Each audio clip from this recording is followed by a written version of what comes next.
sports fans? Your favorite sportsbook, BetUS.com, is back for our 28th year of NFL action. With the industry's biggest sign-up bonus of up to 200%, BetUS offers our members the opportunity to cash in on all your favorite sports, including NFL, NBA, MLB, and more. We've also got hundreds of new casino games, including the coolest new European slots, and our live dealers are waiting for you at the table. Sign up at BetUS.com today to get into the action. BetUS, where the game begins.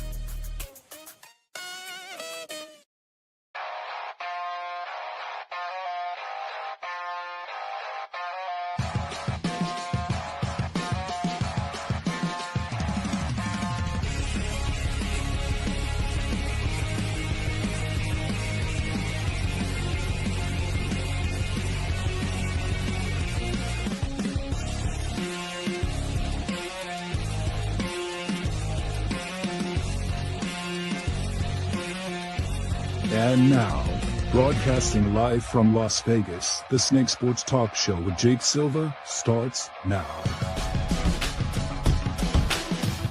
There we go, ladies and gentlemen. We are live on a Thursday night. Packers-Lions. It don't get no better than that. This is the Snake Sports Talk Show wherever and however you may be watching and listening. Thanks for making us part of your day. Chase Stepp is here in the building with us. Yes, sir. Over Roku, iHeartRadio, all social media platforms known to man, to like, subscribe, hit the bell button, keep you update on future and past episodes. We got a special one for you because there's some new announcements that we have coming up. New stuff is changing here on the show. Chase, I'm excited for this, man, because not only with just where the show is going to be going from here on out, but we got a pretty good one tonight with both the Lions and the Packers. And I mean, this is all going to come down to coaching. It's all going to come down to coaching and situation. So This is going to be, because the Packers right now are without both their starting corners. So no Jair Alexander and their other corner that they have. So that may be a difference maker here tonight. But I'm excited for it, man. And I know, I had a checkup in on you after the weekend. I know that for a fact. But we'll discuss it a little bit more deeper into the show. But the whole college football playoff committee is just idiots. They are straight up idiots. Like putting a 3-loss Alabama team in the playoffs over a 2-loss Miami team, a 2-loss Arizona State team. And, I don't care if, they didn't have any ranked wins. I don't care. I really do not care. If you lose 3 games in a season and you have a worse record than the other people ahead of you, and you lost to 2 unranked teams, you do not deserve to be in the playoffs. I do not care what ranked wins they've got. I do not care. They are SEC bias and they are Bama bias. And I've told you this from the very beginning. There is not a single time where the playoff committee would put in or not put in Alabama. I remember a few years back when Urban Meyer was coaching Ohio State, and Ohio State had 1 loss, and they put a 2-loss Alabama team over the 1-loss Ohio State team. And the one that we lost to was Michigan State, and that was the only team. Every time, we had at least 3 ranked wins that year over Alabama, and they still put them in over us. Well, BS. It'll be interesting, but we'll dive deep up into it because, again, I just think there's going to be utter chaos with championship weekend right there up and around the corner. There's going to be chaos all over this whole entire college football playoff. Oh, there's already lawsuits being filed to the NCAA playoff committee. There's lawsuits being filed by Miami, Arizona State, and like a couple others, or not Arizona State.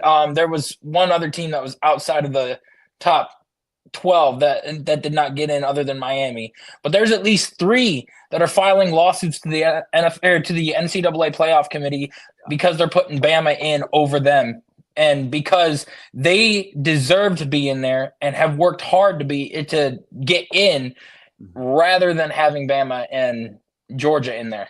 Well, we'll see what happens, but we'll dig deep up into it here a little bit longer up onto the show. But I do want to start with this. So the conversation, and I thought this was interesting to bring up. So right now, the San Francisco 49ers, it's an old, brittled roster, and there's not enough youth. So as it shows, because this is important for the Niners, and I felt like last year was the year to win it, because you're not paying Brock Purdy anything. And at the same time, you've got an offensive line that looked really good, probably outside of right tackle, the right side, I should say. Christian McCaffrey, your Debo, Brandon Ayuk, Juwan Jennings, George Kittle, and you had a very good defense.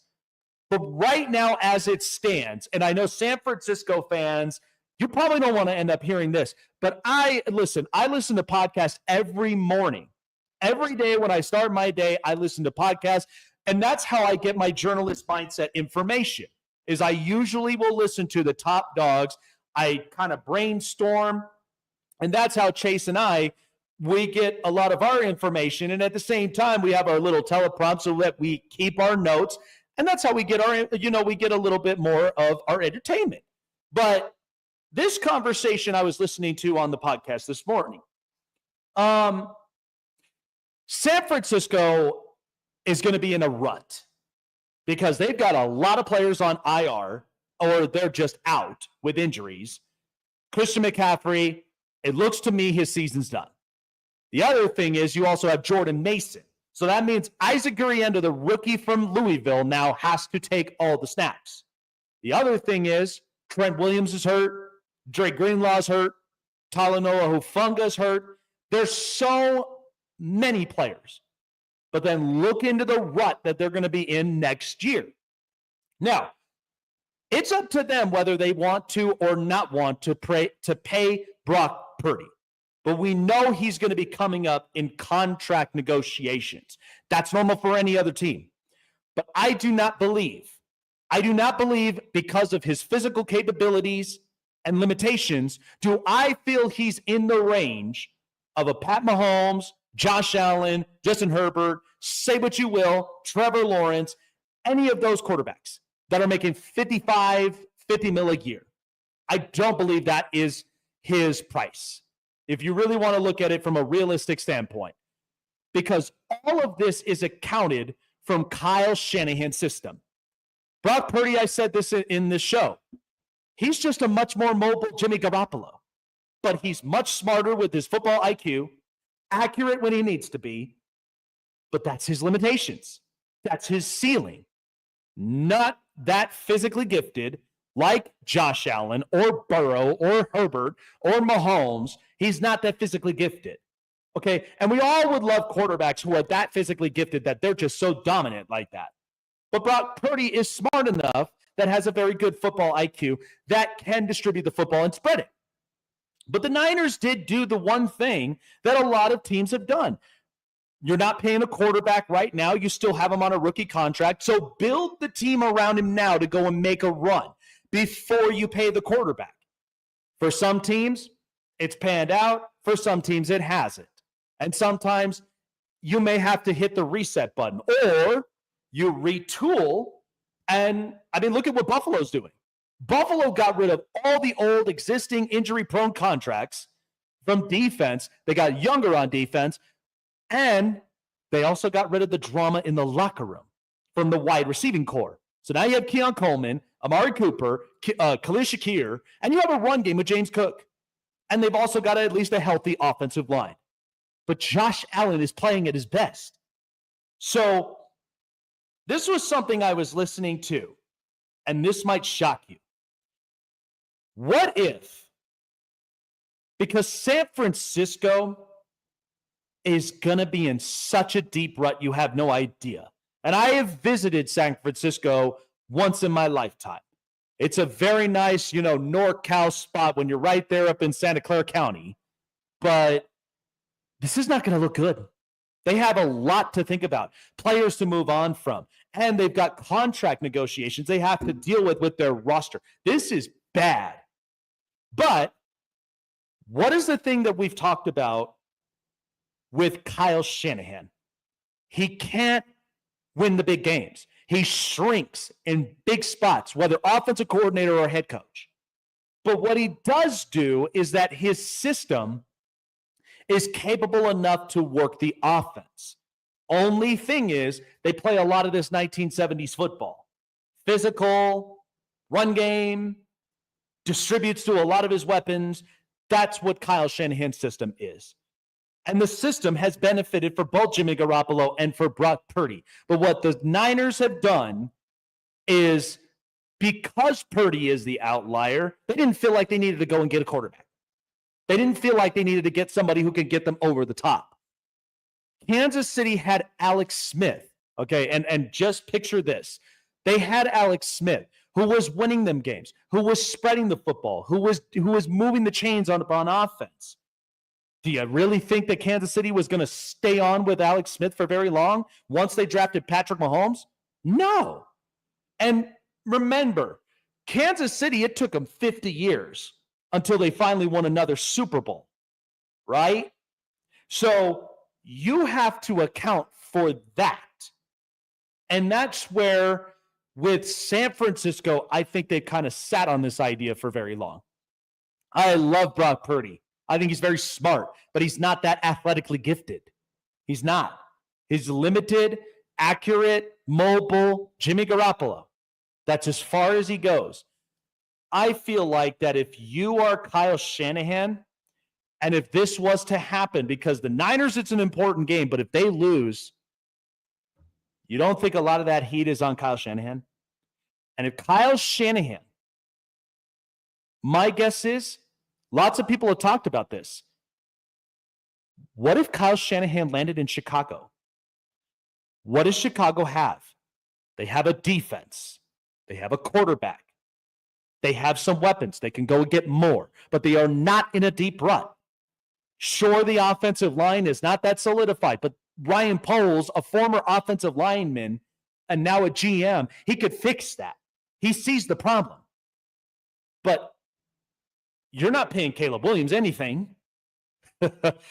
And your offensive scheme, it clearly works. But you have a gifted quarterback. Because since the bye week, Caleb Williams has not turned the ball over once. Even against a Detroit Lions team, who they went toe-to-toe with on Thanksgiving, lost by 3, and it's all because of the idiotic, calling from Matt Eberflus to not call a timeout and at least make that game close enough to where they could have potentially upset the Lions. That's all it was. But Caleb Williams is the real deal. And all you would ask for and all you would want is an offensive-minded coach. Defense, I have no problem with Chicago. They've been a defensive team since the dawn of time. That's all they know. Monsters of the Midway. That's the battle cry. But you get an offensive-minded coach in this building. And think about this. This is what nobody's also talking about. Do you know what the average percentage rate is in San Francisco? It's 11%. That's in living. You know what it is in Chicago? 4.5. So if Kyle Shanahan's wife asked him, why are we moving to Chicago? It's 4.5%. And it's better because now I got Caleb Williams. I got Roma Dunze. I could go and get some offensive pieces. I got DJ Moore. So listen, people may think, and this is talked about Chase and I, but people are like, what is wrong with this guy? He's talking crazy. He don't know anything about football. I'm just saying, look, don't distract yourselves from the idea that could possibly happen. Okay, San Francisco, this is really bad. And to be honest with you, and I said this on the program, I think that if it came to San Francisco because of Brock Purdy's situation where they're not that talented at quarterback, I feel like that if they were given that, I think San Francisco honestly should go after Cam Ward. And the only reason I say that is because, look, of course they traded away picks to go and draft Trey Lance, and it backfired. But San Francisco needs something that's special at quarterback. You see how limited they are. The only reason that Brock Purdy would succeed is because it's Kyle Shanahan's system. It is not all on Purdy. Purdy just has such smart IQ to where he could distribute the football. And that's it. If you took all those weapons away, and we've seen it, there was no Kittle, no Debo, no Ayuk, no Jennings, no CMC. Hell, not even Jordan Mason. What do I have with Purdy? What am I getting with him? Look, I'm not bashing on Brock Purdy, but you all can talk to me about analytics all day. Okay, I get tired of numbers. I love math, but I get tired of numbers very quickly. Okay, and Chase is my witness. I don't speak analytics as much, even though it exists.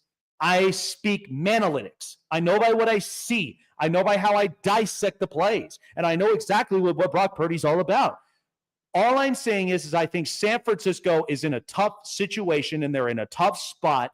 And I don't think if I'm Kyle Shanahan, I would want to stick around for this. I feel like if they were to part ways, Chicago may end up being a potential destination. And you know what? Everybody could say, well, it's the McCaskies. I know, I thought the same thing too. I can't stand the McCaskies as an owner, but look at the picture. Look at the bigger picture. I got Caleb Williams. I got a somewhat of a decent offense. I got a defense that can ball out. What's to say Kyle Shanahan, he wouldn't be attracted to this job? All I'm saying is there is a huge difference. When you look at the pendulum, what would you rather take? 11% in Silicon Valley, that you know the housing market is so horrible in the NorCal area? Or would I rather take the 4.5% in Chicago, in Illinois, where I could be enjoying deep dish pizzas, I could be enjoying the Chicago weather outside of the wind? I mean, anything is possible. But I feel like if that were the case, push to shove, sleep on it. I think it might be a pretty good idea. What do you think about that, Chase? If push came to shove for Sanford, because look at, if you saw the free agents for next year. Yeah. That's horrible. And you are now stuck in a tight spot where you have to make a decision whether to or just to move on from Brock Purdy, which is, it sucks. And this is why that I'm like, if I were the Niners, I would have considered maybe potentially drafting Cam Ward. And I think because you're watching how the system works, and I think once you bring him in, I mean, that's the only thing. They're not that special at quarterback, but that's been Kyle Shanahan in the last few years. He's never been that special at quarterback. All he got is smart IQ guys, accurate, capable in the pocket, but that's it. But then the other thing is they are pretty injury prone. And if you don't have all those weapons around you, which makes you feel like you're Superman, you'll get crumbled up very easily. And look, yeah. Carolina, what's interesting about this, you know how many times people thought that Bryce Young was a bust? What has he done now in the last couple of weeks? He clearly isn't a bust. It's remained to be seen. We still have to see more from him and everything. 3 games is a small sample size to, sit there and say he's not a bust. But I have been hearing the rumors of, Chicago trying to make a push to trade for Kyle Shanahan and everything. The Niners aren't going to get Cam Ward unless they get the number 1 pick or anything like that, or even a top 3 pick, and they'd have to trade up for that. But I do think that they might stick with Brock Purdy. It's just he's not going to get as much money as what he's asking because he's been looking, completely atrocious. And it's beginning to, prove the theory that it's Shanahan's system. It's not really the quarterback that is making the success because, everybody had that narrative like, oh, no, it's really Brock Purdy that is that good. Well, no, because look at what he's been able to do. Look at what he's doing with all of his guys hurt. If you can go in there and you could do it just as well with backups, why aren't you doing it? Like that's the thing. And like you said, all of the guys that Shanahan has coached minus 1 have been the pocket passer, accurate strong arm guys, Matt Ryan, Brian Hoyer, Jimmy Garoppolo, Brock Purdy. The only guy that he ever coached that had the mobility and also the arm strength was RG3 back when he was in Washington. Yep. And you saw how good that offense was when it was RG3's rookie year. Yeah, and it was a very good offense. And I mean, I get it. The rest is history with how, Washington handled the whole situation. But we know that Kyle Shanahan at times, and I think that's what drives a lot of Niner fans crazy, is because he'll get into these spots, but he cannot get the monkey off his back. Now, 4 years, let me tell you something. 4 years is a hell of a run.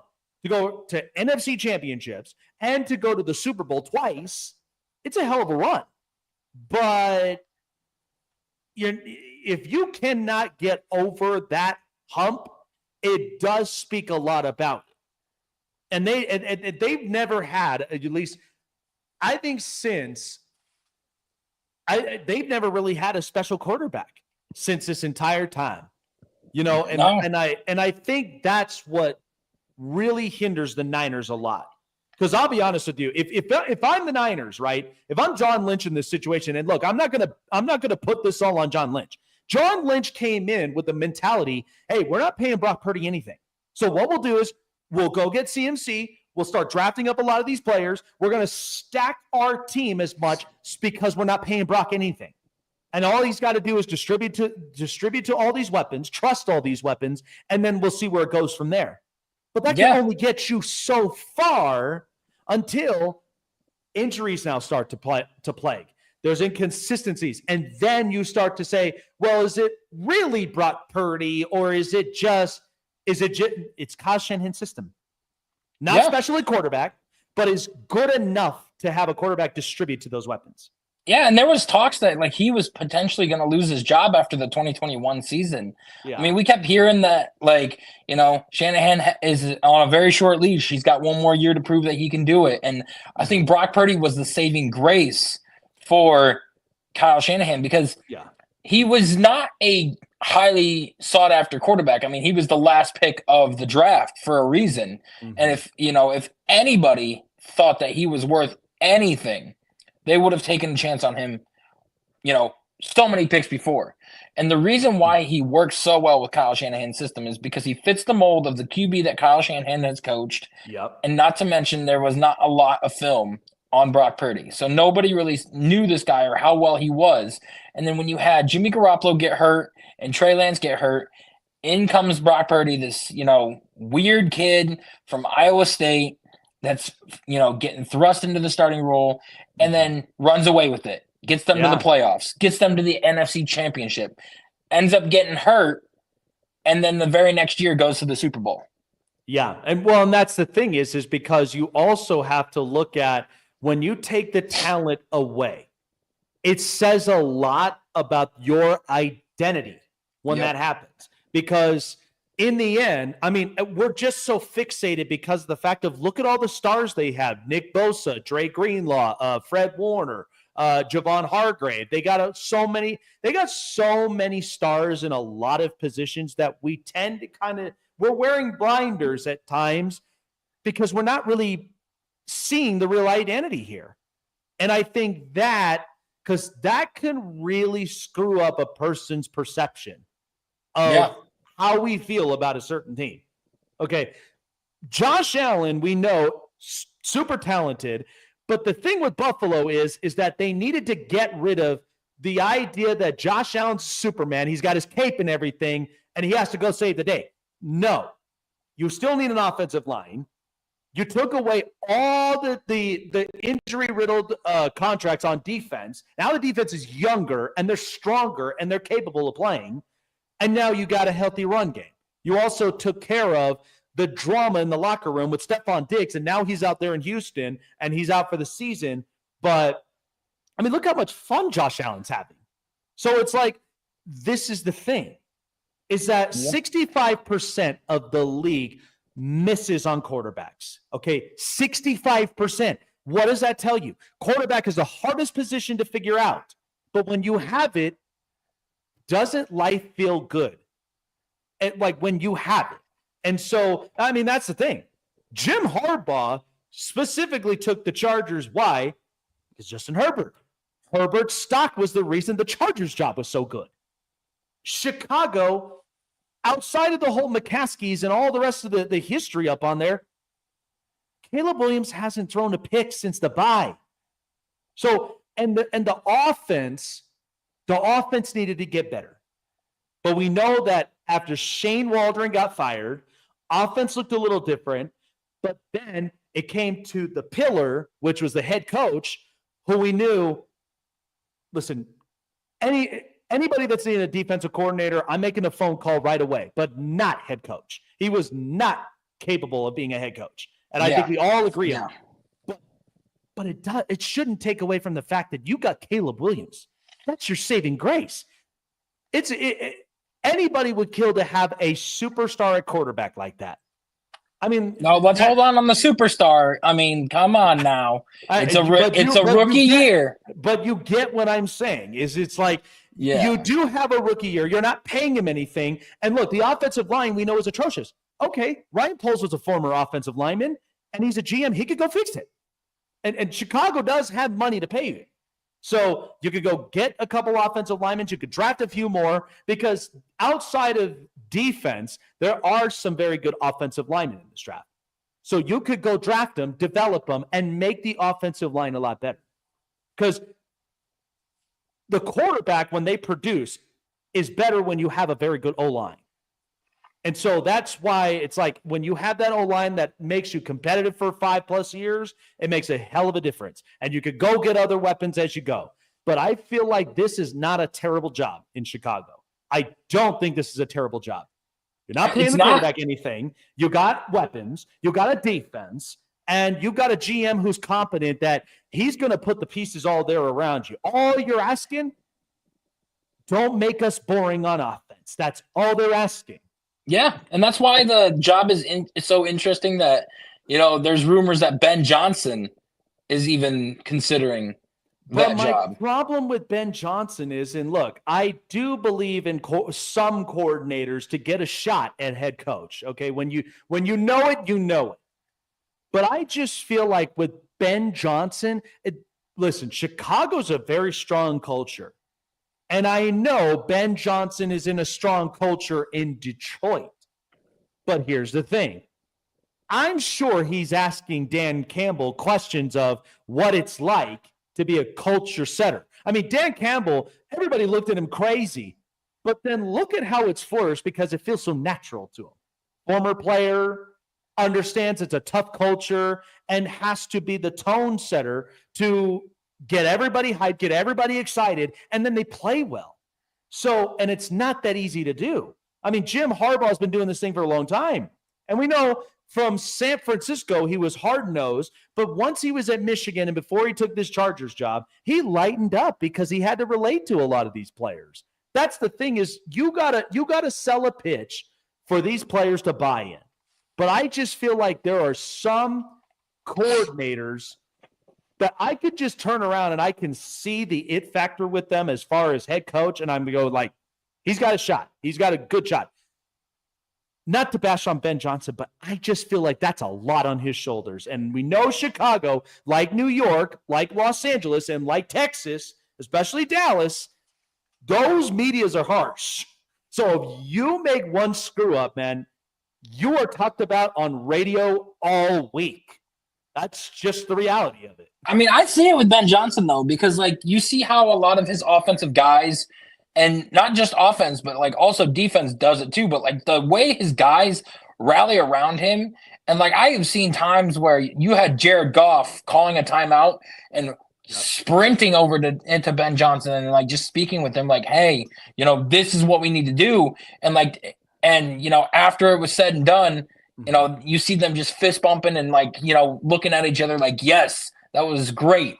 And he's got that kind of aura to him that he can bring in. And just imagine the offense that he's doing in Detroit right now, what he can do with Caleb Williams and DeAndre Swift, Cole Kmet, DJ Moore, Keenan Allen if he's there again next year. or even if they bring in somebody else, like imagine what they could do with that, and then also building up that O-line and working on getting that tough, because the way that he likes to run with Gibbs and Montgomery and everything, you pick up another running back, or even hell, go with Roschon Johnson and DeAndre Swift and see what they can do.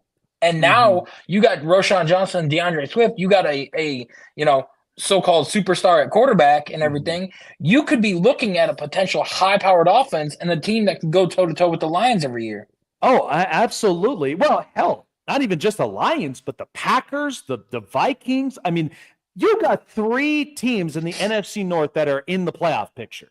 If the playoffs were to start tomorrow, them and the AFC West, I mean, those are very good competitive divisions. But yes, if you were to do that, it would turn around the season for the Chicago Bears, where the Bears could be an 8-4 team and not 4-8. Yeah. You know what I mean? Like that makes a huge turnaround if that were the case. But imagine that offense with Ben Johnson running it. It's just insane. Yeah. I think there is a solid chance, but yeah. Or Cliff Kingsbury. I could see him getting it. I could see Liam Cohen, the OC for the Bucks, getting a shot. Yeah. Maybe even Joe Brady Cohen, from the Bills.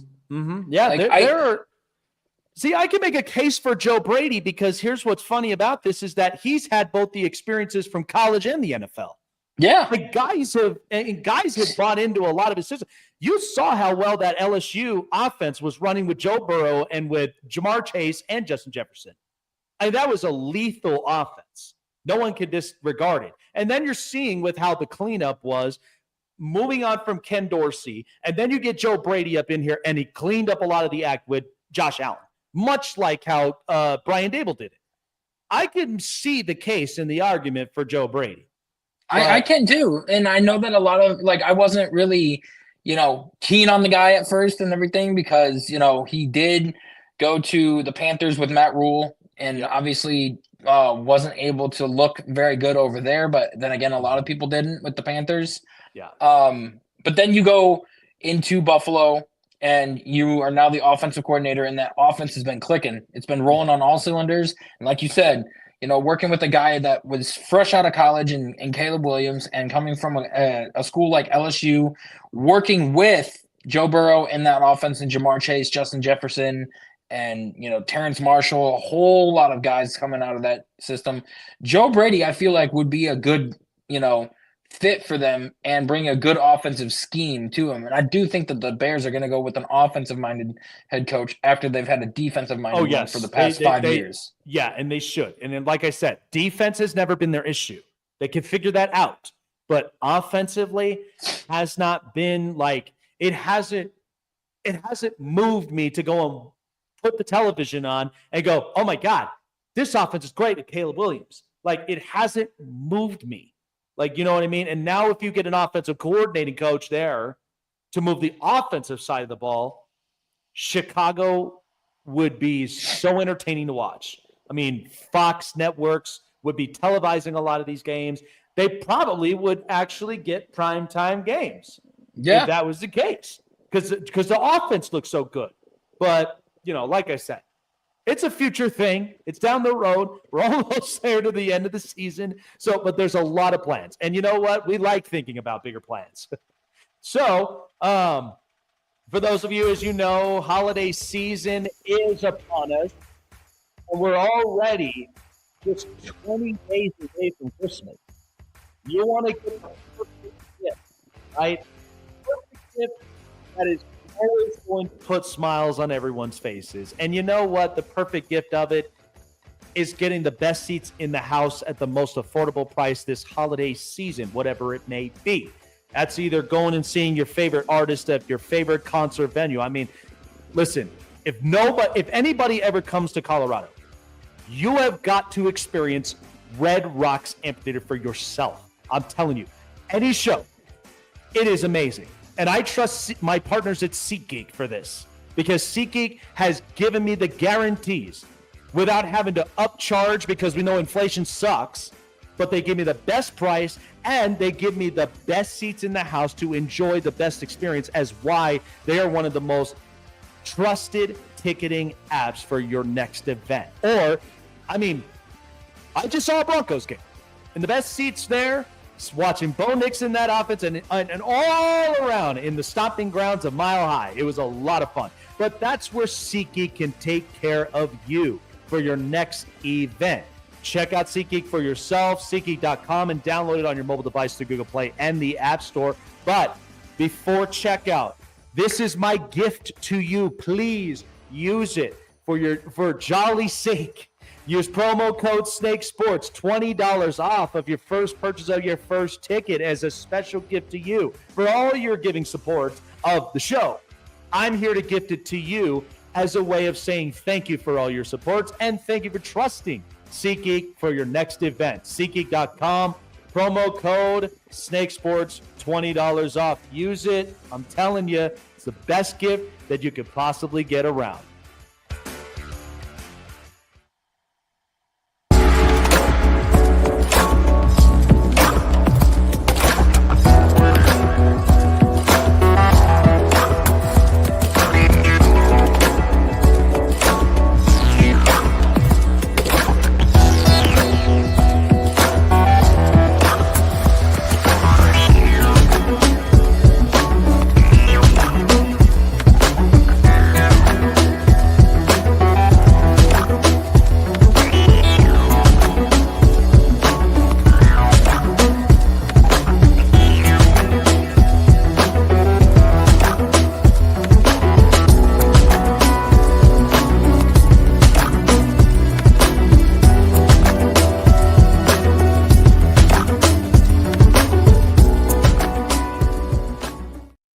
Check out the Con Man live on the Sports Corner, coming to a screen near you, giving you the greatest stories from basketball legends you've never seen before.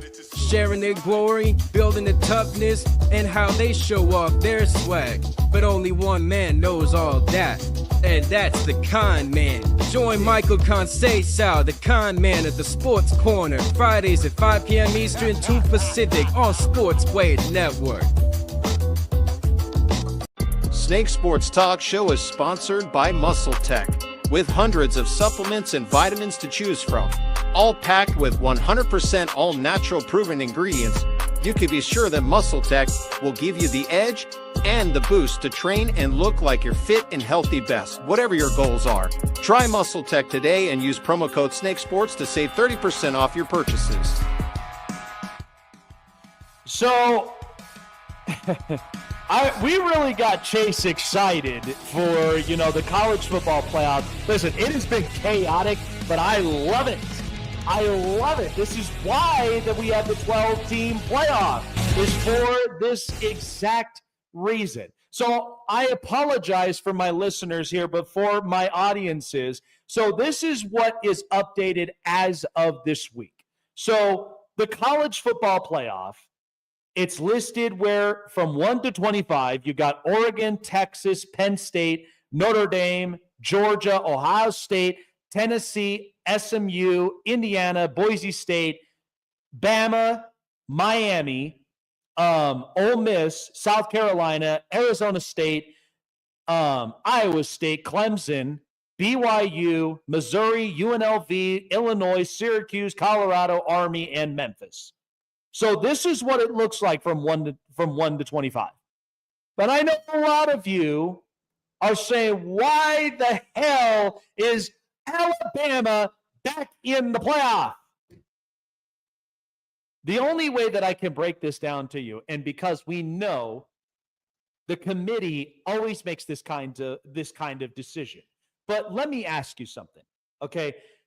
There are maybe a couple teams I picked that I can cherry pick that I feel like could be capable of being in the playoff picture than Alabama.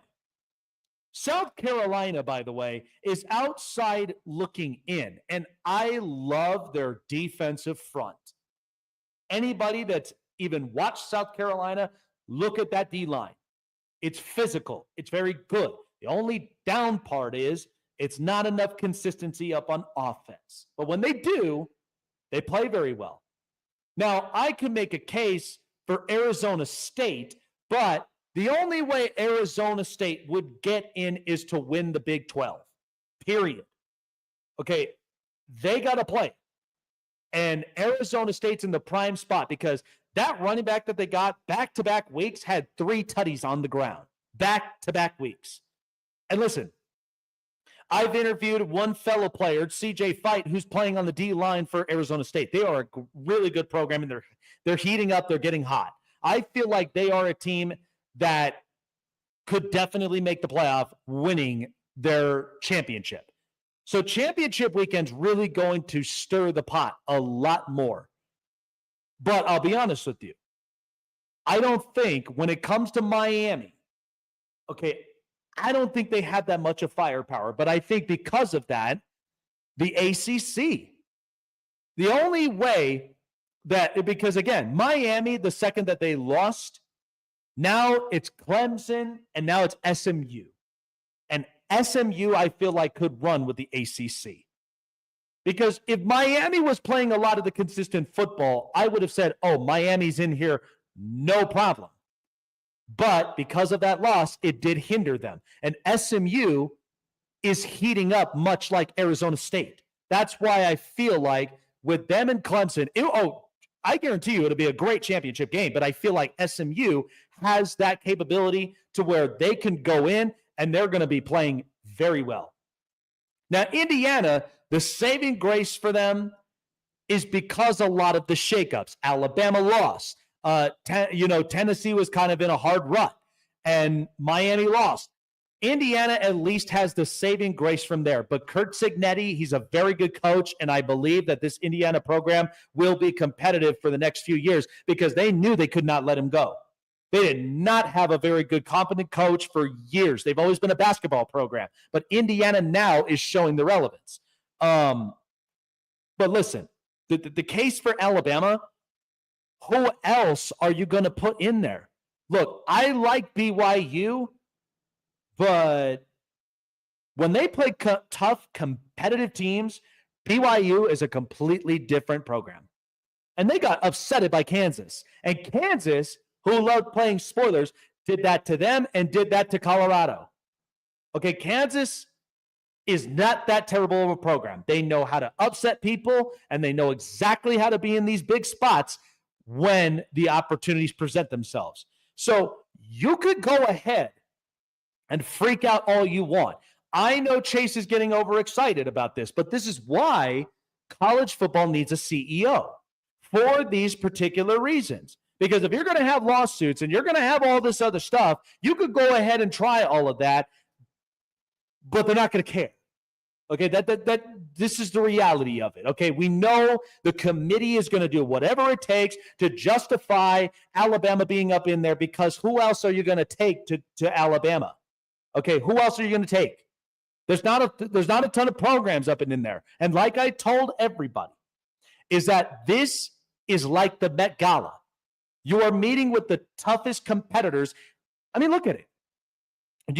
This is our invitation that if you're a small business owner, right, and you get an invitation to the gala where you're meeting Jeff Bezos of Amazon, you're meeting the Walton family of Walmart, and you're meeting with a lot of the top dogs there. Okay, your invitation. That's your opportunity to prove yourself. But this is why college football needed a 12-team playoff, because it was to show that there should not be some sort of bias toward any of these programs. Now, I get it. Alabama, 3 losses. I agree with everybody. I don't even think a 3-loss team should be in there. But who am I going to take over Bama is the problem. There are a couple teams that are there. But only toughest part is where's the consistency when they need it. That's why I think it's the hardest rut, is because of that. It's a double-edged sword. But the 12-team playoff is going to be so chaotic when it's finally set and it's over and done with.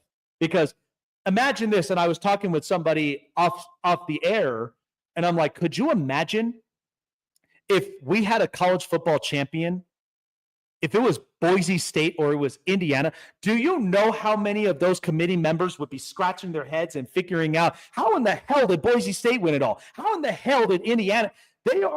it would be lit in flames if that were to happen. So this is why you all are going to be in this wild roller coaster ride by the time December 20th comes around the corner, and that's where the fun begins. Okay? Go ahead and get all the emotions out, get them all out. Get everything out, because once the 12-team playoff is set and it's ready, it's game on.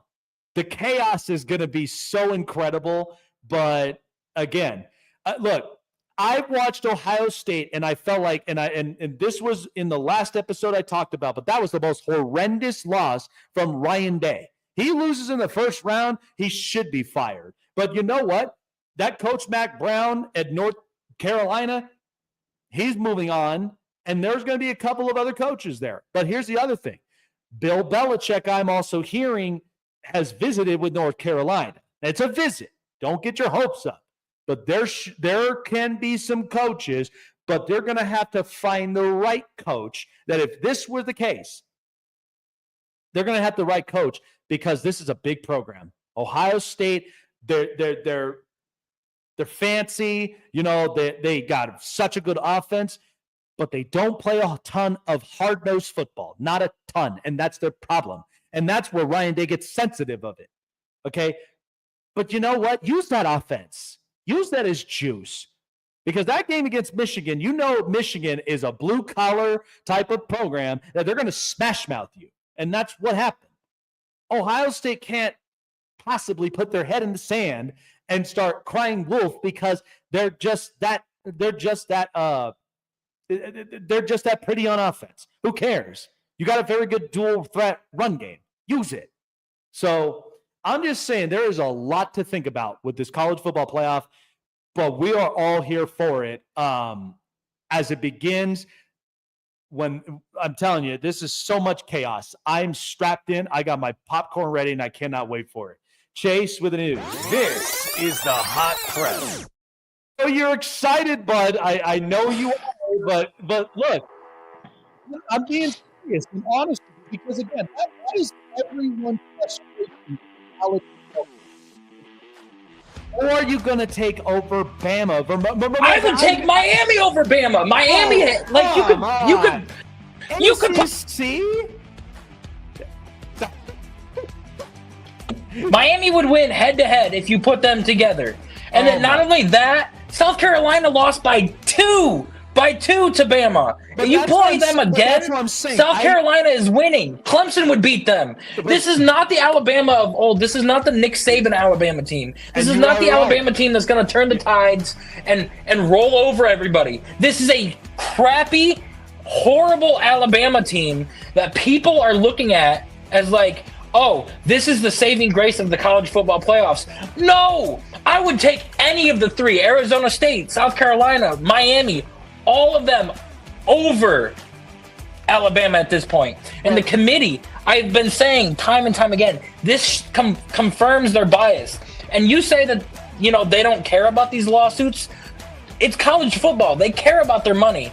They absolutely care about their money. Yeah, and the more money that they're losing with these lawsuits and everything, they're going to care. They are truly going to care. Here's my thing, Chase, is if the playoffs were to start today, right? Follow me with this. If the playoffs were to start today, you know what I'm looking at with as far as the generated revenue? I'm looking at merchandise marketing. I'm also looking at television revenue, because that's important, because you're not only going to have 2 games, you're going to have a multitude of games. That's how they're going to make the revenue share. That's why I say you could throw the lawsuits all you want, but here's my prediction. If the viewership rating goes this high, do you really think that they're going to cringe that much? If I've got Ohio State winning a playoff game, I got Oregon winning a playoff game. Hell, I'm getting a toe-to-toe matchup with Indiana and even with Boise State. That's not. It's not going to matter if Bama gets knocked out in the first round. What? Everybody would be cheering. You'd be getting confetti thrown around. Everybody's going to get that excited. But the the ratings aren't going to be as high because it's not a Nick Saban Bama team. This is, like I said, this is not the Bama team that everybody, including the music is just so loud. I'm hearing that more than I am the myself. But like, nobody is clamoring for this team to be like some hot shot, like big time. Like, you've got Georgia, you got Tennessee. Like, you can get the ratings from them. Nobody's gonna care if Alabama is not in the playoffs and everything. And what does this say to any other team? Like, let's say at Georgia, like let's say at Tennessee, let's say, for example, an Ohio State. That, like, what's to say that if they lose 3 games next year, that they are on the outside looking in and they're not in the playoffs? How does that look with the committee and everything, knowing that, okay, we've got teams like Georgia and Miami, teams like Georgia, Ohio State, Tennessee, hell, maybe even LSU and everything. And you're looking at them like, oh, Bama got in on 3 losses. Why can't we get in on 3 losses? This is BS. Like, the committee is going to have a riot breakout and have a field day with this kind of shit if you put them in the playoffs over some of these other teams that have either 1 loss or 2 losses and have, gotten beat by ranked teams. Like, the reason, like, the argument for Miami is like, cool, they lost to Georgia Tech. Georgia Tech took Georgia to 8 overtimes before they finally lost. But then Syracuse wasn't a ranked win, like a ranked team.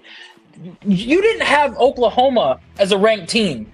Freaking Vanderbilt was not a ranked team. The only ranked team that they lost to was Tennessee, and that's it. That's what you look at the resume for Alabama, and then they went like down to the wire against a few other teams. The reasoning of it is because the game that outweighed a lot of it was that big win over Georgia. So I can understand the frustration. Very much so. And this is why you've heard me push this all the time, that they need a CEO in the college football world. Because here's the thing.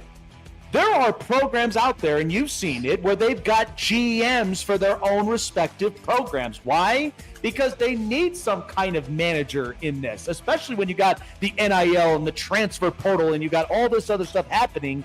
But when you have a CEO who oversees all of this, maybe it'll bring more light to the table. But the thing is that, look, we knew there was not going to be an undefeated team in the SEC. And I think we've seen that now, because the saving grace with the SEC and with the viewership is because we have Georgia, because we have Tennessee, because we have all of those. That is going to make up for market. And that's why they're not that worried.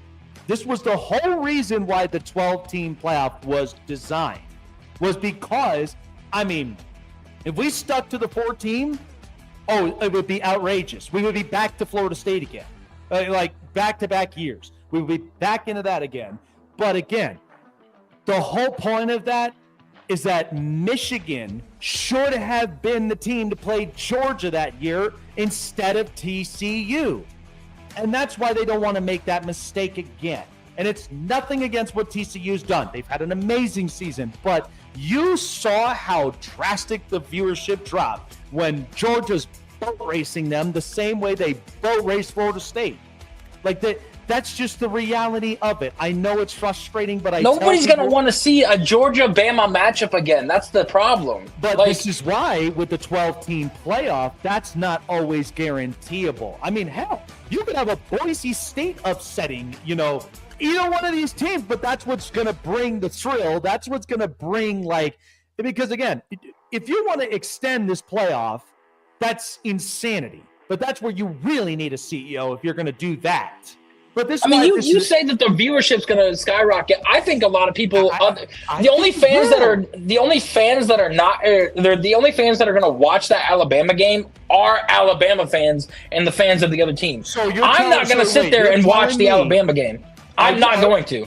Are you going to tell me? Okay, and look, you know a lot of these teams that are in these warm weather spots, right? You do realize that they're going to end up having to go into cold weather spots. They don't like that. But that's why I'm saying, it's like you're gonna watch, because here's the thing: you want to watch. Listen, I want to watch a competitive game. At the end of the day, that's all I want to watch. I don't want to watch, a team like we watched with TCU get boat raced the way that they did, because it's like, what's the point? Georgia is a powerhouse of a program. Kirby Smart is just that good. But nobody also wants to see Bama and Georgia in it again. Like, I know it's not going to happen. I know, but nobody wants to have the chance of that happening, because there's a chance that Bama could go all the way and Georgia could go all the way, and they could play each other. I guarantee you this, though, is that even though Bama got the best of Georgia, I've watched Carson Beck, and I know he's not that good of a quarterback, not that great, but I've actually seen him get better in some of these spots. But I think a lot of that is because Kirby Smart squeezes every ounce of juice of a lot of these players. So what's to say that if they met again and Georgia got the last laugh? I mean, at the end of the day, it's going to be a competitive football game. And that's what any of these things. What makes you think that because again, Ohio State, what's funny about this is this now shifted the pressure off of Ryan Day after that loss. Ohio State's not doing anything in the playoffs. Like, they may win one game, and that's it. I mean, like, I don't think Ryan Day has the capability of going all the way. If they would have went in there and mollywopped Michigan, or even if they won by like 10 or 13 points and everything, I'd say, yeah, they have a chance. But the fact that you lost to a 6-5 Michigan team at that point in time, and then you lost to Oregon, you have lost all respect of the locker room and all respect of the fans at that point in time. But this is you show no, heart and no power to want to win. I mean, it again, and this is the other thing though too. But what's to say that if it did come down to this? If it did come down to this, what if Ohio State, if they were to face Penn State? Okay, let's just think about this. If they were to face Penn State, which honestly, that would give them a chance to really prove themselves. What's to say that they can't? What's to say that they can't really rejuvenate themselves and get them back into where they need to be? If they were, I believe when I see it. All right. Just because that whole Michigan game made me lose all faith. It made me lose all faith in Ryan Day. All faith, because this team does not have any fire. Urban Meyer was here. These guys were getting thrown. These guys were throwing them bodies around. They were hitting hard. They showed the want and the power and the fire to want to very physical. They were very physical. You don't have that with this team. But that's the thing, though, is because look. The Big Ten, we know, is a physical conference, okay? When you're playing Michigan and Iowa and Michigan State, you're Ohio State. I mean, you put together this whole entire offense. People write narratives of you that they're just not that aggressive. They're not that hard-nosed program. But here's the thing. That shouldn't hinder the fact that you want to be offensively creative. You want to get the best of this offense because, look, they're all playing down in the trenches, trench warfare. They're also playing hard physical defense. Do a lot of creative plays over the top. If that were the case, you know what I mean? Because look, SEC. Let's be honest, they are about as close to both physical and playmaking, but they're not one or the other. They're trying to be balanced. They try to be mixtures. That's why we watch a lot of those teams in the SEC. Before the Pac-12 got gutted, look at how offensively creative they were. Oregon, USC. Even when Cam Ward was at Washington State, Michael Penix at Washington, they were so offensively centric. Bo Nix at Oregon. I mean, they were all about offense, and Big Ten was all about hard-nosed football, down in the trenches with running backs, and physical defense. That was what they were. So it was hard for them to build a balance. But still, I mean, like I said, I love these conversations because it's like, I just can't wait for the playoffs. I just can't wait for it because it's going to be so chaotic. I'm sure I'm sure there's going to be so many college towns that probably are either going to be celebrating with champagne and confetti, or some of them are just going to be lit on fire. Like, I don't know. I don't know. But anyway, so some news. Yes. As far as news goes, wide receiver Deontay Johnson is suspended 1 game with the Baltimore Ravens for failure to get into the game this past week. Now, I was talking to a couple other people, and I do think that is fair because, he has not been getting a lot of playing time, a lot of targets, a lot of looks his way, and, he wants that. And that's why a lot of wide receivers have not wanted to go to the Baltimore, because they're not getting utilized properly. Oh no, I agree. But here's the thing though too, is that, I mean, let's just cut to the chase that Baltimore does have receivers. They do. I mean, Mark Andrews, Zay Flowers, Isaiah Likely, like they have guys, but we know this about Baltimore. They're a run first pass team. Like that's always what they've been. Run in the trenches, whether that's a Harbaugh thing or not, but Baltimore's always been like that. I remember watching Baltimore like this when they had Jamal Lewis, they had Willis McGahee, they had a lot of these guys. And even with Ray Rice, they were all about running that football, get the run game going, and then even when you had Joe Flacco at quarterback, you were accurately passing to a lot of these other weapons when the run game's efficient and you got the play action, and then all of a sudden it's let loose from there. But Deontay Johnson, what's hard about this is because we don't know if this is a personal thing or if it's a specific team that we know is not going to give him all the reps. I mean, look, we've seen him in Pittsburgh, right? We've seen some of the stuff that had come out up in Pittsburgh. He gets traded to Carolina. Then all of a sudden, Bryce Young's not cooking, and then all of a sudden now the targets, the reps are starting to go down, and then he goes into Baltimore in hopes Lamar is that kind of guy, but it's a run first pass offense. That's very hard to have to do. Not a ton of players can adapt to that. So which is why I think with Deontay Johnson, I don't know if that's a personal issue or if that's just the structure of the team. I'm left to be said with that, because if I could imagine Deontay Johnson, like let's say hypothetically he was on a Cincinnati, or he was in a Chargers, or he was in any of those offenses that is not only that, I mean, the Chargers can be a run first, then pass, but the passes are so efficient. When Justin Herbert has that play action and Deontay Johnson's right there, what's to say that that's not efficient enough? Sometimes you just have to look at the schemes, and this is how Baltimore's always ran it.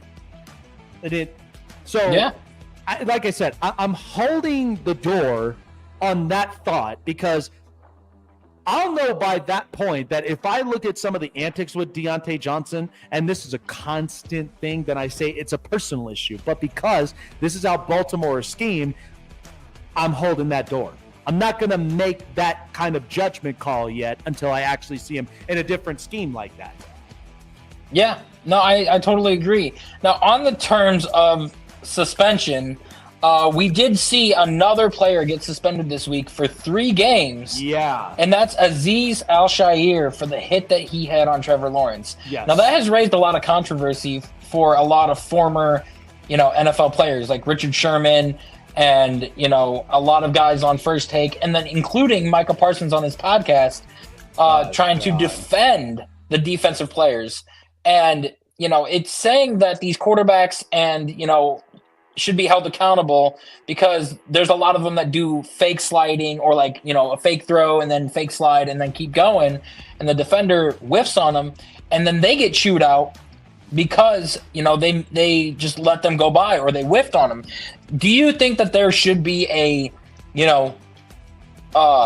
fix to what, the offense or what considers a slide or a safe or legal hit to a defender or to an offensive player like that? So this has been such a controversial topic, and I've actually had to speak to a couple people on the outside about this because I was curious where their mindsets were behind this. Because here's where I'm going to try to be as balanced as I could, and I spoke about this on the show previously. My thing with this is, I do believe that Al-Shaair should be suspended but I felt like 3 games was a bit excessive. And the reason why is because that did he really do this out of intent? Or was it because, and we have seen quarterbacks like that, and I got backlash because of it, was because, look, take, for instance, if this was Lamar Jackson, and you know how twitchy Lamar Jackson is. When he's running, when you've got the football in your hands, you are a running back. You are serving to be a running back. Yep. But how twitchy Lamar Jackson is because he has such good feet work. He knows how to juke out a lot of defenders, right? He may act like he's going to slide. And see, that's what pisses a lot of defensive players off, is because how twitchy quarterbacks are getting these days. Because you'll think they're going to slide, and they don't, and they fake you out, and then they have no idea how to stop you. But if you are on a late slide, and this is what Trevor Lawrence did, Trevor Lawrence, by the time he got the first down, get down on the ground. Get down on the ground. What more do you need to end up doing? Now, I am seeing, like, this is the risk with Justin Herbert, too, because you know how big-bodied it is. And you've seen when he leans with the shoulder, it shakes him up. I'm like, what are you doing? You are a quarterback. If you go out there and you get physical and then all of a sudden you get hurt, you are now being a liability to the team. And I think quarterback play has gotten so much better over the years than where it was like in the 1980s, the 80s and 90s. Do you know how physical that era was for a lot of these quarterbacks? They had to suffer so many of those hits. But the difference of it was they weren't being paid as much. And the offensive line play wasn't as strong. So a lot of that was more, you had to play physical, you had to get the ball out, and that's it. Now, because we're going into a pro offense and quarterbacks are now getting paid more, you know that the quarterback hit rate has gone higher now. Like, quarterbacks are getting hit more often. But the only thing is that I'm not sure if this was done out of intent. It could be to a point where Trevor Lawrence late slide, and look, you know this when you are a batter in the batter's box in baseball, and you know how, like, a lot of them they have to pull back their swing, and some of them they can't. I almost want to compare it like that. You can't pull yourself back if once you go head on and you go right into it. And they technically can, because I've done it before when I was in high school. Like, I was going, there was a quarterback. He was very mobile, very fast, and I was playing DB. I wasn't a big guy, but what had happened was this dude was like 6'3", 215 pounds. I was going full go at him, and I was like in the air getting ready to hit him, and he's in his slide. And like at the last moment, what I did is I took my body and flung my arm back, and I ended up landing on, or like my shoulder hit his shoulder pad, and I landed on the ground and everything. And it was not an illegal hit. And then to all of these guys that say, "Oh, it's hard to do it in midair," you can do it in midair. If you got a good reaction time and you've got enough strength in your body, you can do it. It's just a matter of if you want to or not. Oh yeah. But the thing of it is too, is like, because we know right now, I mean, defenders are not getting, like, they're not getting any kind of slack. I mean, let's be honest. Defenders have been penalized a lot because the rule changes are more offensive centric, and that's where guys are having to forcefully, like, they have to change their thought processes. They have to change the way that they attack it, which is why, like, I do believe some parts of the rules are getting better, but there are some of the unnecessary ones that I'm feeling like, why do we even need this? You're constantly punishing the defender here. And look, I come from an old school background where I like big hits. I really do.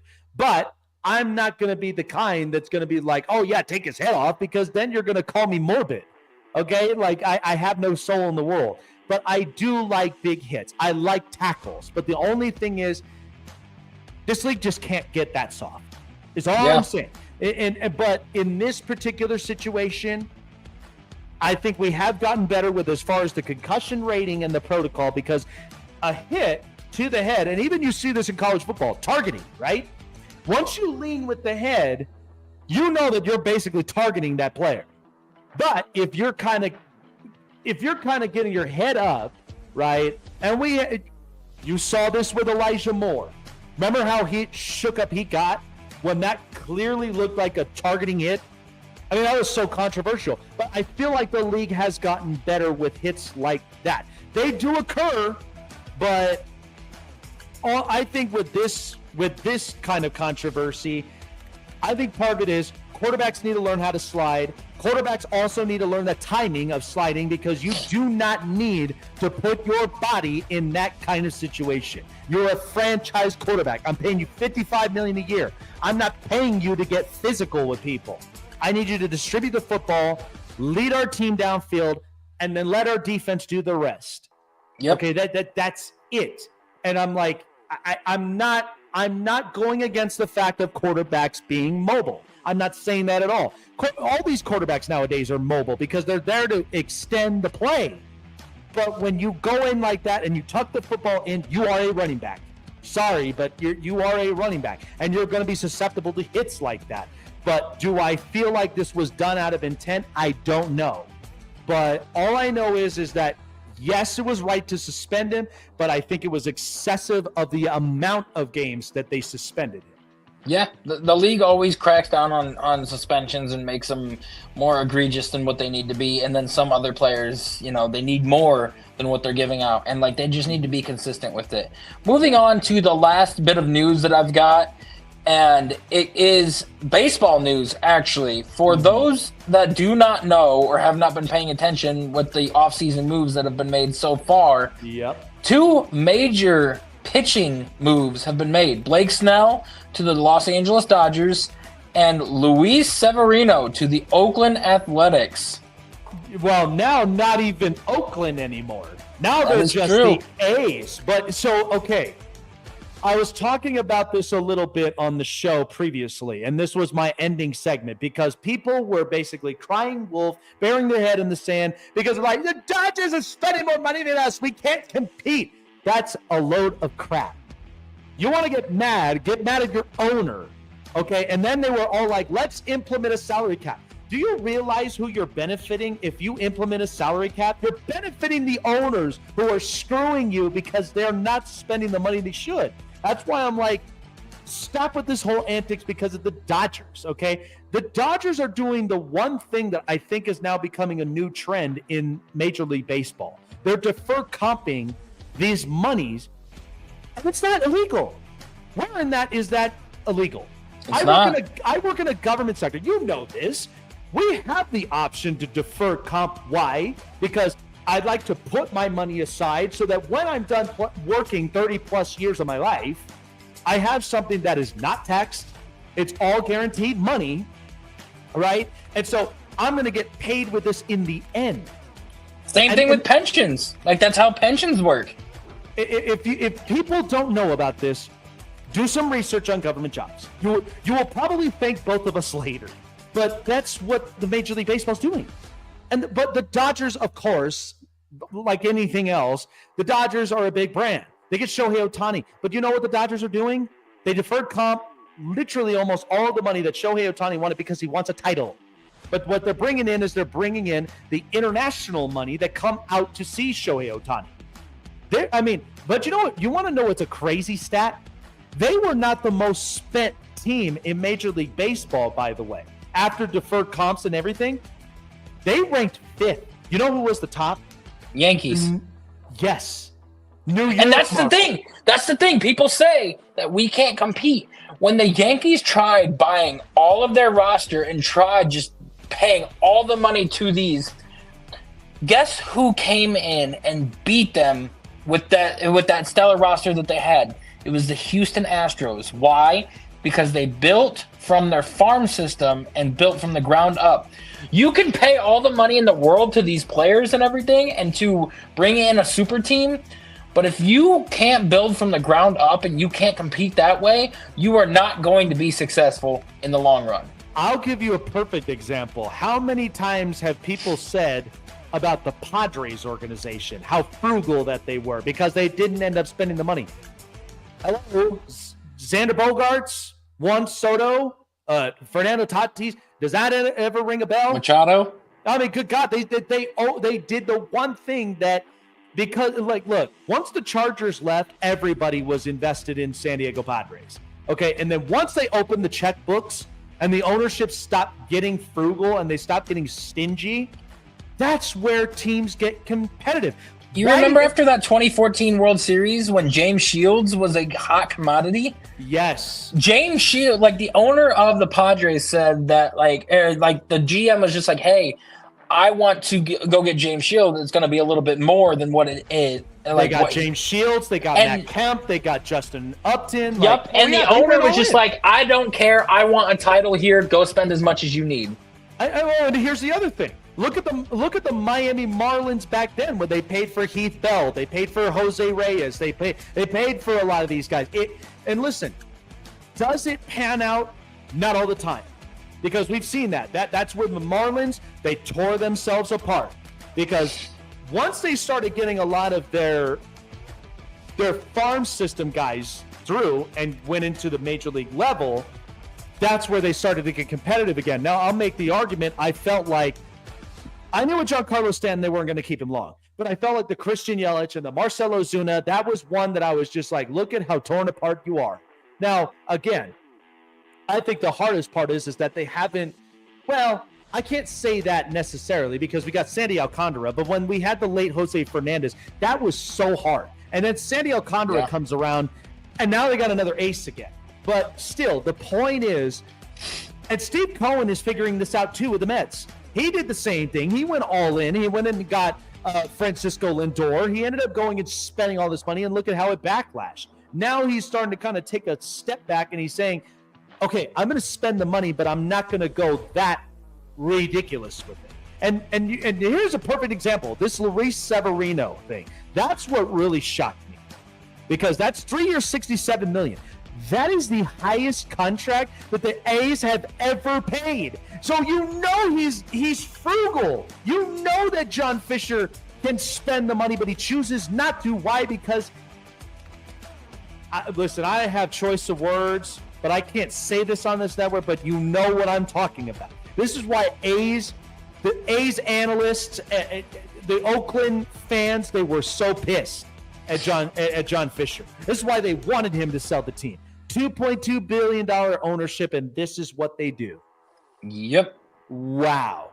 But that's what I'm saying. You want to get – how long do you think Paul Skeens is going to stick around with the Pittsburgh Pirates? After they had Jamison Tyon and Garrett Cole and Tyler Glasnow, and that's not going to stick around.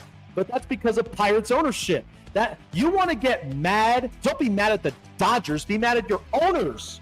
I mean, the Nationals, the Pirates, the A's, everybody wants to say they're a poverty franchise. Are you freaking kidding me? I'm pretty sure half these owners in this league are techies. They have money. They just don't want to spend it because they're getting frugal and stingy. So be mad at your owner. I laugh so hard because of all this. Because they want to target the Dodgers. Why? Because they're a big brand? Are you kidding me? I don't get it. I don't either. Think about difficult. It. I can never figure out the Cleveland Guardians ever. But you know what I do get with them? I do get a competitive level of some kind. Now, do I wish they would spend more than they normally do? Absolutely. I'm sure you probably think the same thing. But look at your fellow neighbor in Detroit. Okay. I've even had somebody who covers the Detroit Tigers literally bash and say, we need to spend money. I mean, the Rodriguez is they own the Red Wings and the Tigers, and the fact that they've got all the money from their Little Caesars franchises that they own too. They own over 57 Little Caesars franchises that they get the money from, and the fact that they get all the revenue from the Red Wings as well. And they're the Rodriguezes don't want to spend the money. I don't get it. But see, that's what I'm saying. Is it's just like it's pure insanity to me, because the fact that we have multi-billion-dollar franchises out there, they're not losing the money, which is why that it's like, you know what you're gonna get. Okay, and this is a golden rule for all of us as adults, right? If you don't spend the money, imagine what the quality is going to give you. You're going to get what you're going to get. Okay, but if you spend the money, like, look, I want to buy a house and I want to make sure of, like, you got to ask yourself, where am I spending the money at? Because it's almost like my baseball roster. Pitching is such an important, essential element. And then when I build a roster from top to bottom, I want guys that can get on base. I want guys that I know that are great all-around hitters. And I also want guys that I know can hit for power if I need it. Like, you got to have a balance of it, but that's going to require spending money. How do you think our economy works? If you're not spending the money, our economy fails. But that's the nature of life. So bash at your owners. Tell them to go spend the money. Something. Give you a Christmas gift for all I care. We got 20 days of Christmas, man. I got Christmas fever. And look, I just got a brand new jersey. I'll show you a little later on. But I'm so happy with my Christmas gift, okay? It was great quality. I think they could fix a bit of, okay, it's a Charger jersey, but I think they could fix a bit of that stitching. But you know what? I got what I paid for. I paid for quality. There's every pro. You got to see if the pros outweigh the cons when it comes to spending money. Seriously. Yeah. I mean, but get mad at your owner. Get mad at your owners. That's all I have to say. Stop picking on the Dodgers. I mean, look, you probably are all the ones that were picking on the Astros too, okay? And that ship has sailed. So get mad at your owners if you really want to feel like it. But yeah, that was crazy. All right. Well, that was Chase with the news. This is the hot press. Man, I got my blood pumping just for all of this because we know that the season is almost near an end. But I did want to take this moment because so Chase and I, we are excited because the show has been going on for so long, and we've been on 3 different networks now. I mean, we've had this particular network, which we know is a growing network, and one that I want to see this thing grow to the very end. You've seen us a part of Spotlight Sports Network at one point, and then all of a sudden the falling out. You've seen us on Sports Empire for quite some time. But Chase and I are here to announce that we now have a new particular home of the Snake Sports Talk Show, and we are proud to be a part of Rogue Network. So it is a brand new network for us. I figured because a move like this is that it's opening up time. It's opening up time, and I can distribute all my efforts. It's just like when you're opening up it's like when you open up, like, for example, I open up a Charles Schwab account, right? Something that at least is like a moneymaker, a retirement fund that I do not necessarily need to touch. I put my money where it needs to be, and I let my money work for me.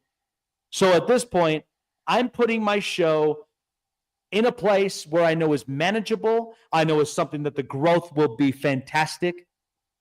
And then I can work on other things. I can let it work for us. So I'm excited for this move, and I'm excited for what the future is going to bring. They're fantastic people. I've been waiting to break this out now for quite some time. I've spoken with a lot of the upper heads there. So I'm excited for what the show is going to look like there on Rogue Network. But it doesn't change how we do things around here. It doesn't change the fact that sometimes Chase can get too excited and my blood might be boiling, but that's the entertainment. That ain't changing. But the thing is, I just think this is going to be such a bright future. And at the same time, it's going to allow myself and many others to now start to work in, I think it will work more efficiently.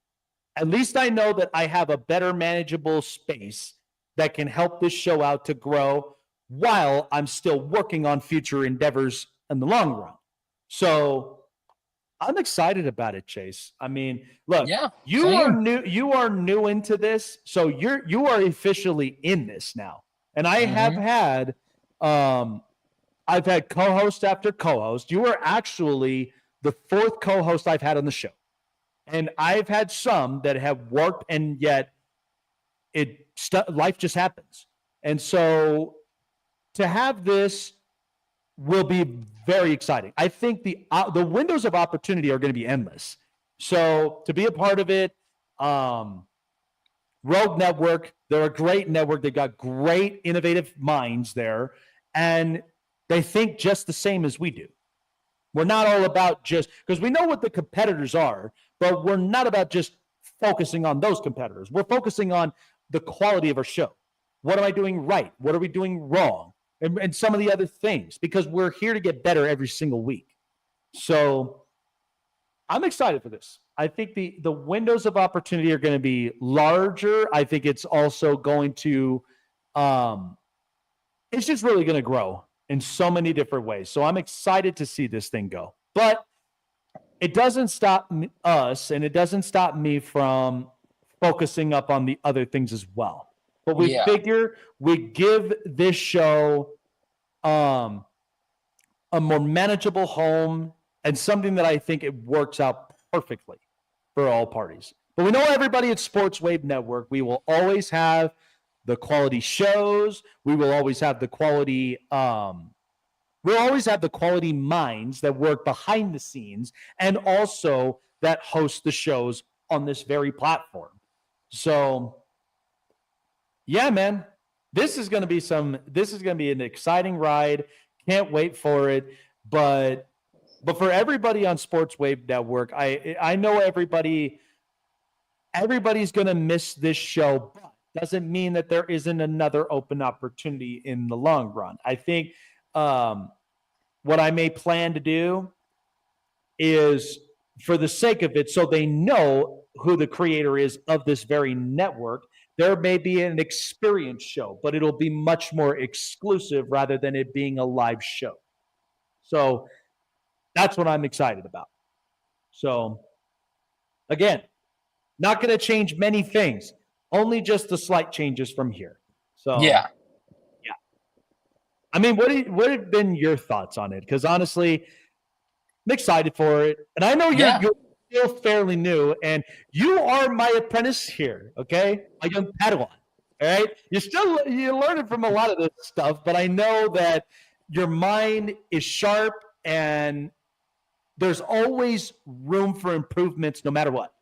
I mean, we're not here to chase perfection. We're here to at least entertain many of the minds that we know are sick and tired of like these biased talks and these wild takes. I mean, look, we may get wild, but at least we still stick to the meaning of everything.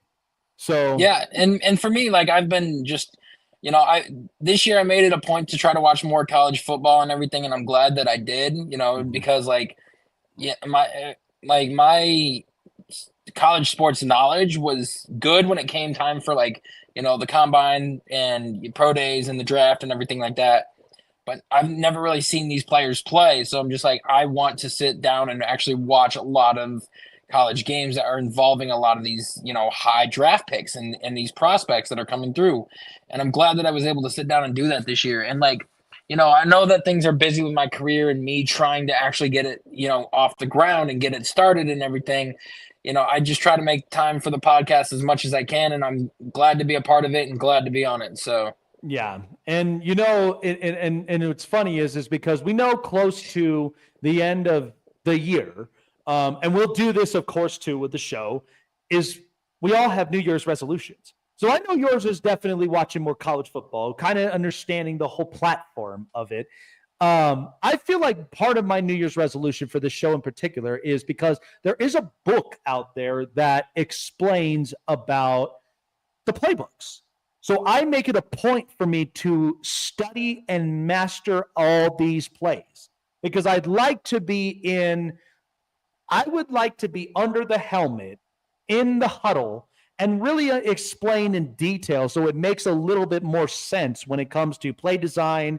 It makes more sense about, the kind of more of the situational play. Because I think we all got tested with the situational play this year in the NFL. So I'd like to master that even more. There's a book out there. I could send it to you as well. It's actually pretty fantastic, and it's cheap. But he explains it, he breaks it down so thoroughly. So I think that's part of my resolution to make the show better is study a little bit more film, study a little bit more of the plays. Because it would make much more sense when we're breaking down all 32 of these teams. I think it will. Because, again, my knowledge can only go so far, but it's not perfect, but it's good enough to where I can constantly learn and always make the show better as it goes. So, but yeah, and then at the same time, like, we're going to have so much fun with this. And at the same time, what better way to kick off the new year than with a new platform that we know is going to be there's more opportunities. Absolutely. It's going to be fun and exciting, so I can't wait for the start of it. So, yep, Rogue Network is where the show is going to end up being on. Rogue Network. But Sports Wave Network will always still continue on because, again, that job ain't done. So expect a new experience from myself. Chase will probably be one of my special guests up on there as well, and many others, because you know what? That's where I plan to make the experience. I kind of feel like I want to be a little Joe Rogan in some of these, where like I want to be a little raw and uncut and really kind of get down to the nitty gritty, because it might be a little bit more than just sports. It may be life. It may be some parts of it, little political, but not so much. But it's understanding the aspects of just the world we live in, and then at the same time how it affects sports in some of those ways. So, and I have a lot of connections with people, so that's why I think the experience is going to be a lot of fun. But Chase is going to experience that. Everybody's going to have their own experience with it. So, but stay tuned for that. That's going to be a lot of fun here. Yes, sir. Oh, yeah. Well, that's going to do it here for the Snake Sports Talk Show. Appreciate everybody.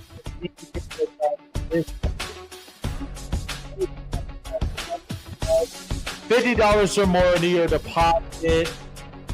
For 3 times the deposits, up to $2,000. NBA play. By the way, the Emirates Cup it's getting stronger, and boy, wouldn't you love to make a lot of those bets before the Cup in Las Vegas. It's going to be a lot of fun from there. Check out the bet lines from there. Hockey play, college basketball also, by the way, has just gone on. Always excited for when March comes around the corner, so there is always something for you on BetUS.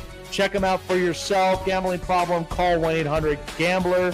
or seek therapy in your respective states to get the help you need, because BetUS wants you to gamble responsibly. And, of course, with their state-of-the-art sportsbook and a personalized accountant for you to get the best experience of it. Check out BetUS for yourself. BetUS, where the game begins. And with SeatGeek, the best, most trusted ticketing app for the next event. Check out SeatGeek.com or download it on your mobile device. You can play in the App Store.